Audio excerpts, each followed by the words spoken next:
less historical figures. And that's why psychobiography is rejected by historians. Martin Hengel, a great German New Testament scholar, says, Lüdemann does not recognize these limits on the historian. He gets into the realm of psychological explanations for which no verification is really possible. The sources are far too limited for such psychologizing analyses. So there's just not enough data to do what he wants to do.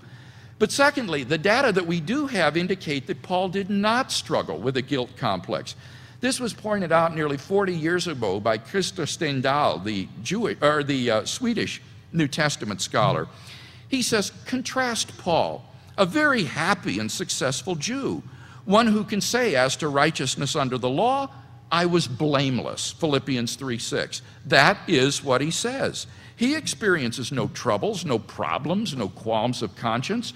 Nowhere, says Stendahl, in Paul's writings is there any indication that psychologically Paul had some problem of conscience. Secondly, there's little plausibility that the appearances were merely visionary experiences.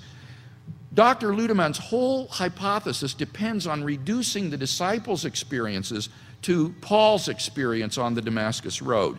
He says anyone who does not share this presupposition will not be able to make any sense out of what he has to say. But this presupposition is groundless.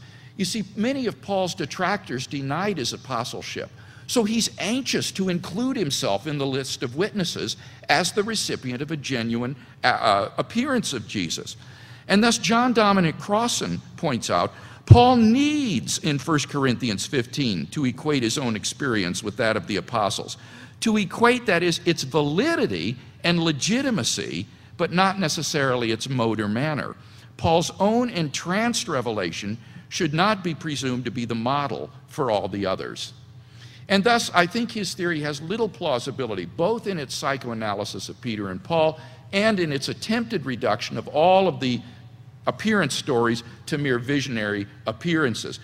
In the book, I go on to show how his theory contradicts accepted beliefs, how it is ad hoc in various ways, and how it fails to outstrip its rivals. And therefore, I am convinced that the resurrection hypothesis, when contrasted with the hallucination hypothesis, is by far the better of the two explanations. Thank you very much.